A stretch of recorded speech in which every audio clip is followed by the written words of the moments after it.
Hello, and welcome to the very first episode of the China Unraveled podcast, your unfiltered source for what's going on inside China and what it means for the world. I'm your host, Jason Scheftel, and I also used to believe the China story we've all been told. But after living, studying, and traveling throughout the country, I now know better. China's past, present, and future are not what they've been made out to be.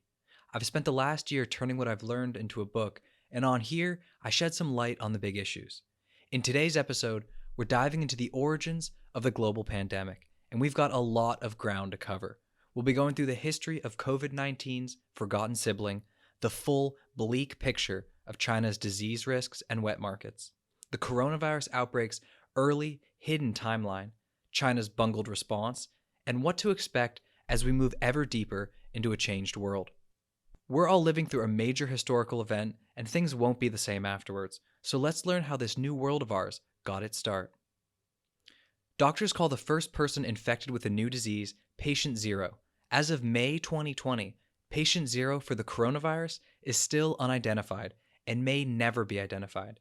But the overall story is clear and familiar. Because in China during the winter of 2002, mysterious and unusual cases of pneumonia started appearing down in the wealthy southern province of Guangdong. People were coming in with fevers, breathing difficulties, and other flu-like symptoms. The cause remained unknown even as these symptoms turned deadly. You'd think this would quickly become a national story, but it didn't. Instead, as the outbreak grew, the local government closed ranks and hid what was going on. As the disease spread, health officials, doctors, and researchers all around China were left in the dark, unsure of what they were fighting. But why did the officials behave this way? Why did they hide everything? Well, they were concerned about local growth. In China, economic growth means political life or death. Failing to meet central government mandates can get officials purged, so local Chinese officials in Guangdong tried to protect their political image and manage the crisis themselves.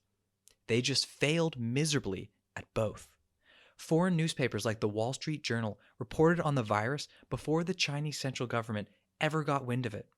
And once informed, the central government's response was just as bad as the Chinese local government's. It was as secretive and heavy-handed, concealing information, silencing people who spoke out, and exacerbating the spread of the disease. This outbreak in the early 2000s might sound like COVID-19, but it wasn't. It was COVID-19's deadlier but less infectious older brother, SARS. People in the West don't remember much about the original SARS except for the name, but in China, it was a very big deal. SARS was the biggest political and social challenge to the Chinese regime since the 1991 Tiananmen Square protests. SARS in China was like 9/11 in the US. Afterwards, the government needed to take major action to try and redeem and remake itself. Eventually, the central government was so desperate to prevent an economic shutdown, it declared a people's war and began a mass mobilization of local Communist Party cadres to get the virus under control, succeeding only many months after the disease first emerged. So SARS was ultimately overcome, but the SARS crisis never faded from the Chinese regime's memory. Why? Because the Chinese government was caught unaware. It looked confused, indecisive, and incompetent. And in China, there is almost nothing more dangerous than for the central government to look incompetent. After its disastrous response to SARS, China vowed to make changes. In 2003, China still had very few modern policies for how to deal with public crises. Its framework was pretty close to the Maoist ideal of mass action by the people. Once SARS was contained, government bureaucrats went into a paper-pushing frenzy, publishing tens of thousands of contingency plans for every imaginable type of crisis. China also spent tens of billions of dollars on advanced technologies. It built better public health facilities across the country, as well as gleaming new control centers in Beijing to quarterback future outbreak responses.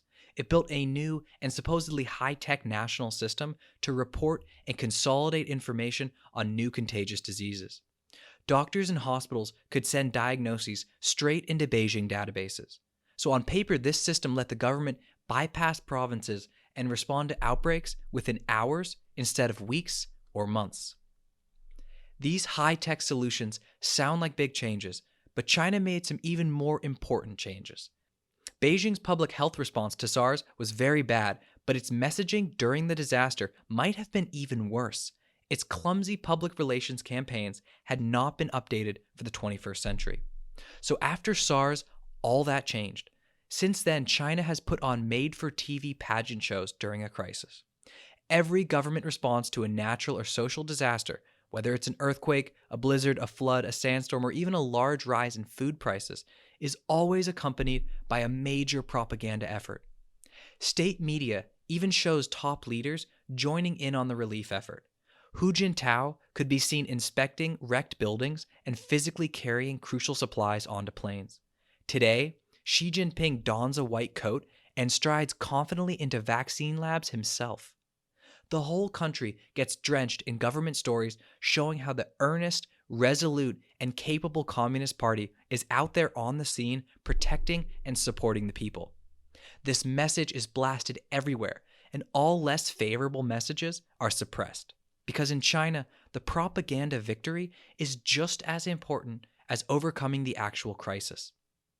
Deep down, a public relations victory might even be more important than overcoming the crisis, because often what really happens makes the government look very, very bad. COVID-19 most likely broke out at the Huanan seafood wholesale market in Wuhan, one of China's now infamous wet markets. Wet market is an English phrase from Singapore and Hong Kong. It stands for an outdoor food market where everything from produce to dead animals, and live exotic animals are moved, stored, killed, cut, and sold. SARS also began at a wet market because locations like these are great places for new pathogens to mutate or jump to a different species. Here's how one researcher puts it, quote, "What we're doing at wet markets is creating the perfect storm. You couldn't really design a better system to aid and abet a pandemic than these wildlife markets. You have species that would never run into each other under natural conditions, all packed together, bodily fluids mixing, and then people come into the equation. That's when we have these opportunities for viral jumps and situations like the one we're in now." End quote. Outdoor food markets are bad news, but they are not unique to China. What is more unique to China is some of the stuff on sale. Things like turtles, guinea pigs, snakes, badgers, hedgehogs, otters, palm civets, and even wolf cubs. Listen to what Christopher Cavish, a writer in Shanghai, says about some of his experiences. Quote, "In my 15 years in China, I've been offered camel hump at a major Chinese chain, muntjac at a secret wild game restaurant in Pudong, and legal peacock in Yunnan. I've watched a bamboo rat butchered and cooked by a popular online chef, and seen a crocodile, mouth tied shut, hidden under a bench at a downtown Shanghai seafood market." End quote. Pretty wild, right? And I can also personally confirm that you will see some very unexpected things at these wet markets. But what really sets them apart is their scale. Every Chinese city has hundreds of them, and major cities have over 1,000. Wet markets distribute between 30 to 59% of China's total food supplies, including more typical meat and produce. So what does this mean? It means don't expect them to go away anytime soon. In many areas, they are the bedrock of the food distribution system. Some of the more exotic options might get banned, but there is no way to replace the markets and still feed China's 1.4 billion people. And even if the wet markets did magically disappear, the latent pandemic risk in China would still remain very high. China is one of the world centers of pandemic risk. Along with India, it accounts for over 80% of the global risk for a major infectious disease outbreak. This means it will be one of the most likely spots on the globe for a new disease to appear even once this crisis is over. Why? Well, it boils down to the climate, geography, wildlife, low rural development levels, a huge population, high population density, large migrant populations, and very high calorie needs. All of these factors combine to make an outbreak much more likely in China than in almost any other region of the world. These factors also make an outbreak difficult to control. So in any high pandemic risk country, a huge investment must be made in detecting and stopping outbreaks early on, something China tried to convince the West that it could do. This is the so-called zoonotic origin to the virus, but there is another possible origin story we have to discuss, one that was discounted a bit too soon. After the 2003 SARS epidemic, China invested in a number of new biomedical research initiatives, including new facilities to study dangerous pathogens. An important recipient of this funding was the Wuhan Institute of Virology, a major research organization associated with the Chinese Academy of Sciences. The Chinese central government chose this Wuhan Institute as the location of China's first Biosafety Level 4 lab. Biosafety Level 4 labs are rare. As of 2020, there are less than 50 on Earth and about a dozen in both the US and Europe. They are complex, intricate, and potentially dangerous facilities. They perform research on the world's most deadly pathogens. All it takes is human error, inaccurate labels, misplaced tools, poor safety procedures, faulty construction, or sloppy management for something like SARS to leak out of the facility and into the community. And deadly pathogens escaping biosafety labs is not hypothetical. SARS broke out of containment labs in Beijing twice in 2004. Other pathogens escaped labs in Singapore in 2003 and Britain in 2007. U.S. bioweapon research during the Cold War infected hundreds of scientists and technicians. These dangers are a major reason why many advanced countries want nothing to do with Biosafety Level 4 labs. Japan built its first Biosafety Level 4 lab in 1981, but it operated it for its first 34 years on lower risk pathogens. Community concern was too great. China approved its new Wuhan lab in 2003, soon after the first SARS epidemic, but construction dragged on until 2015. It was only certified in 2017. In a country known for quick construction timelines, this is very unusual. And once it was built, China's lab also had no pool of skilled workers available to operate it. It was, after all, the first of its kind in China. In 2018, the US State Department called out the Wuhan facility as having, quote, a serious shortage of appropriately trained technicians and investigators needed to safely operate this high containment laboratory, end quote. China built this new biosafety lab to advance its biomedical capabilities and also to display these new capabilities to the world. Over the last 15 years, China's labs have performed all sorts of research on highly contagious viruses, and especially on SARS and a related virus called MERS. The Wuhan Institute is involved in cutting-edge genetic modification of viruses, particularly coronaviruses. It has conducted and published what is called gain-of-function research, where viruses are modified to have new capabilities, including to be more transmissible in humans. Wuhan's lab also has the most comprehensive inventory of bat viruses in the world. Physical inventory. It has collected genetic material from bats all over the world. One of these samples is the closest known genetic relative to the SARS-CoV-2 coronavirus that causes COVID-19. In 2013, it was discovered in a bat-infested cave in southern China, and samples were then taken to the Wuhan Institute of Virology. In late 2019, the Wuhan lab's director Shi Zhengli was surprised to hear that the new virus had emerged in Wuhan.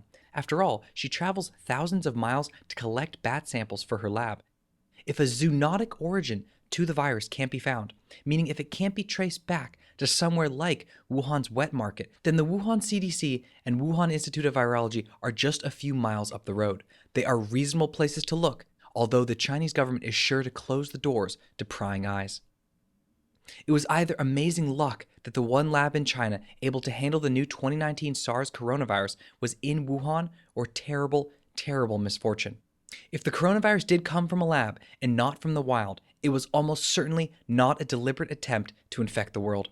It was an instance of one country playing with fire and everyone getting burned.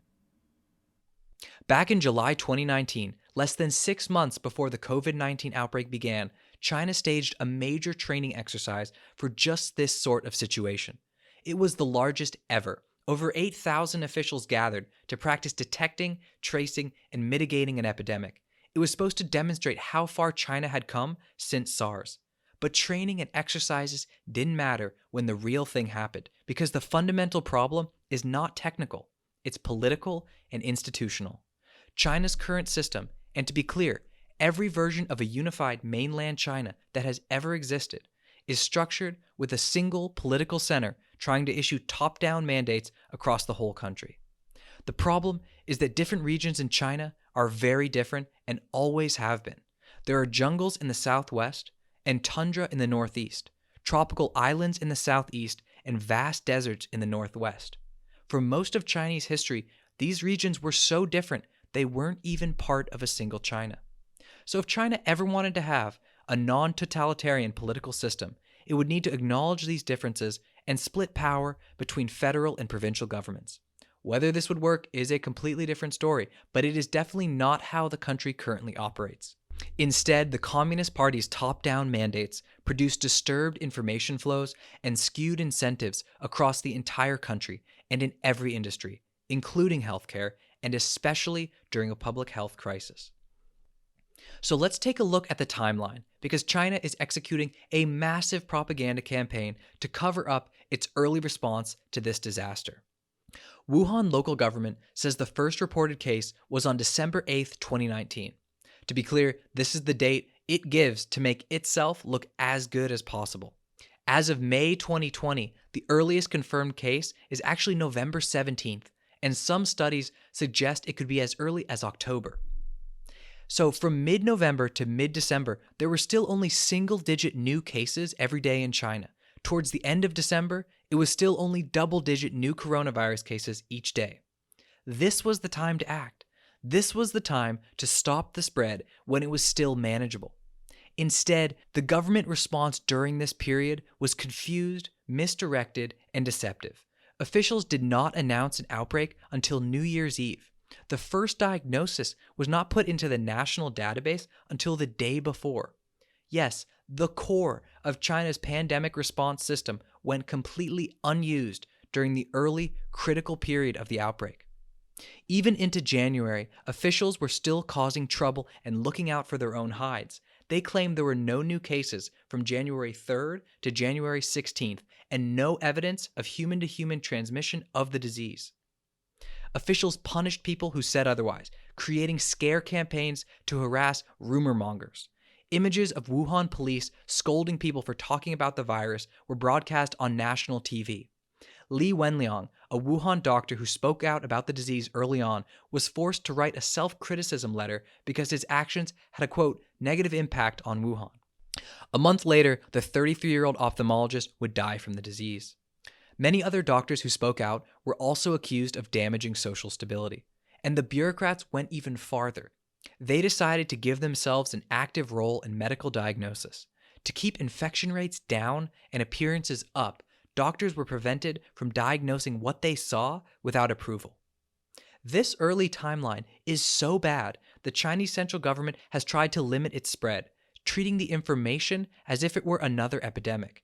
Its official timeline of the disease only starts on December 30th and focuses exclusively on China's unmatched transparency with other countries. These problems started from the ground up, with doctors and hospitals who couldn't afford to embarrass or undermine local bureaucrats. The doctors felt compelled to go through the bureaucrats because these local bigwigs controlled their careers, reputations, and livelihoods. Fancy technical infrastructure went unused because when Chinese hospitals or employees get involved in something political, it isn't an HR question. It's a question for the discipline department, staffed by your friendly neighborhood Communist Party member. Self-serving and self-dealing local cliques exist at every level of the Chinese political hierarchy, and their politically motivated actions always damage information flows to the top. A major reason things got so bad so early on is because doctors, hospitals, local bureaucrats, local health agencies, national bureaucrats, foreign countries, and international agencies all worked at cross purposes early on. But the worst problem was between the province and the central government. It is actually very common for top-down mandates from the center to the province to produce incredibly misaligned incentives without anyone noticing until a crisis hits. So how misaligned did it get this time? Well, the Chinese central government appears to have first learned about the disease through leaked reports online, not through the official reporting system or through lower-level officials. This means that yet again, the Wall Street Journal wrote about the outbreak before China's top leaders ever knew about it. That's how bad things got. The central government wants to pretend that once it got involved, it quickly solved the problem, but this is blatantly untrue. During SARS, Beijing lied to the world for months, and this time, once Beijing got wind of the situation, it still held off on taking decisive action for weeks. Wuhan was only quarantined on January 23rd, 6 weeks after the outbreak first began, and 2 months after the first confirmed case in November. By that point, China's Lunar New Year travel season had already started, bringing tens of thousands of people in Wuhan into close contact. Listeners may have only vaguely heard of this holiday, but it is the largest and most widely celebrated event in China. It is sometimes called the largest human migration in the world because hundreds of millions of people travel across China and the world during this time. A University of Southampton study, authored by a Wuhan disease expert, as well as researchers from Harvard Medical School and Johns Hopkins, indicates that if the central government had acted just 1 week earlier, it could have prevented 2/3 of total infections.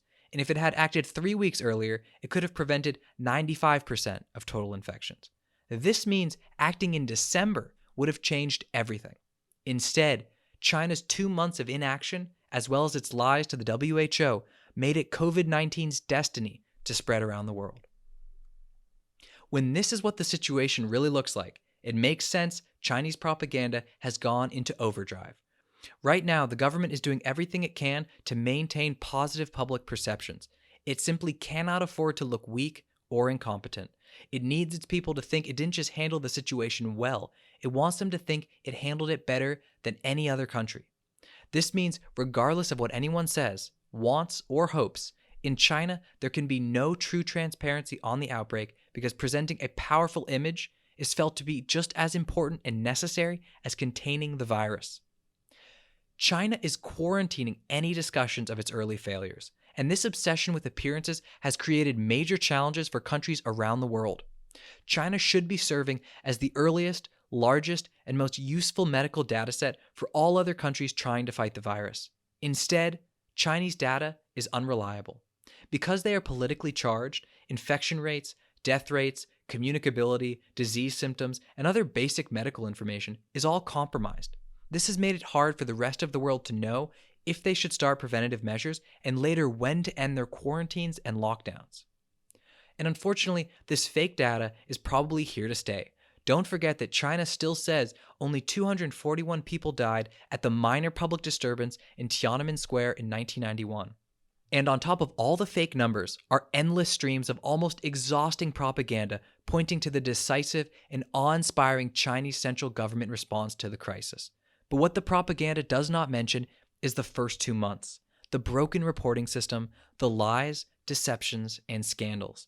No mention, in other words, of the true origins of the worst global pandemic in 100 years. Thanks for listening to the first episode of the China Unraveled podcast. I want to hear what you think. Did you love it, hate it, or think I'm totally crazy? Well, tell me all about it. I'm on Twitter at Jason Sheftel. You can also head to www.jasonsheftel.com/pods to see show notes and extra materials for the show. If you enjoyed the episode, please leave a review, subscribe, or share China Unraveled with friends and family. I'll see you next time.